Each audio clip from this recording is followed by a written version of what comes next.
Representative Van Orton. Thank you, Mr. Chairman. Mr. Elnahal, I want to start by thanking you personally. We spoke quite a while ago, and I gave you a copy of a letter written by one of my constituents about their brother committing suicide because they couldn't get an appointment at the VA. I know you've done personal follow-up with that widow, and that's a stand-up thing to do. And that really speaks to your level of commitment as a public servant, so I appreciate that greatly. I live in a very rural district. I mean, this committee hearing is perfect for us. And the big complaints that I get from my constituents, and it sounds so simple, is the removal of a kiosk so that folks could get their travel claims. And so I guess, Mr. Jacobs, is a travel claim, that payment, is that considered a benefit?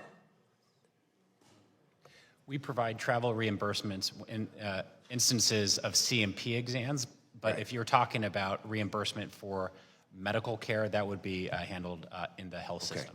So like when I go to the optometrist at the La Crosse VA, which is awesome, Yep. You're supposed to be able to file for reimbursement for travel. Well, here's the problem. Before, you used to be able to just push a couple buttons, and it'd be your birthday, your social security number, and your name, and then it would say, here it is, you'd sign it with your finger, direct deposit, done.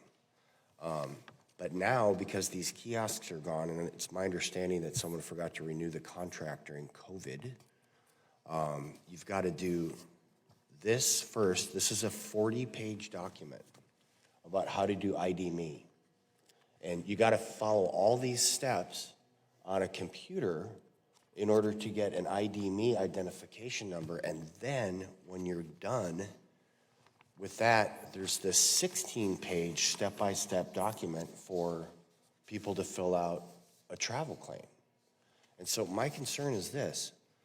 We have Korean War veterans that have a flip phone that do not understand, the technologies involved.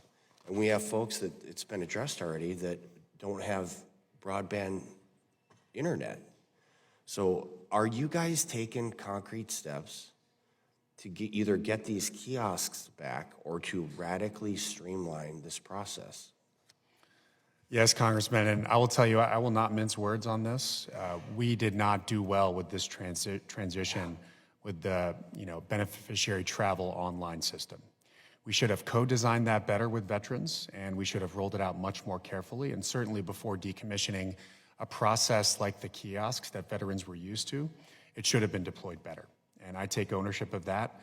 That has happened over the last several years, as you mentioned, throughout the pandemic, but we will do better. So one way that I'm ensuring that any veteran has the option, if they are not able to use the online system for various reasons, they do have the option to file a paper claim to be able to get reimbursed. I didn't bring a copy of that, but it's an extensive thing also. That's my point being this, sir, is that we had something that was incredibly efficient for the veteran. It was perfect. It even could tell you your appointments for the day. And we spend so much time deriding a bureaucracy, as we should, because you're here for the business meeting. You saw that we have an oversight responsibility assigned to us by the Constitution. So when we had like one thing that really worked, and then we got rid of it. Yeah. So that's part of our frustration. So maybe as opposed to, redoing this, it's like 70 pages worth of stuff for people that, I'm old too. He was right. Scott didn't appreciate it, but the truth hurts sometimes. Maybe we could think about re-implementing the system that we absolutely know works. Yeah, well, I commit to you, Congressman, that we will make this better. And for the kiosks that do exist, we are not going to be decommissioning them. Okay. So that at least the veterans who are used to using that process will have that. But there are a total of 4 ways now for veterans to get reimbursed. We just have to do better in redesigning them to making them easier and to be able to do a personal touch with veterans, especially veterans like Korean War vets who are on average less able to use this type of technology. We have to bring a better process to them. That is VA's responsibility, and you have my commitment. Excellent. And I would like to continue to follow up with your office because, again, that's like the #1 complaint I get from all my constituents. I'd like to thank you guys for letting me jump ahead. I appreciate it greatly. Mr. Chairman, I yield back.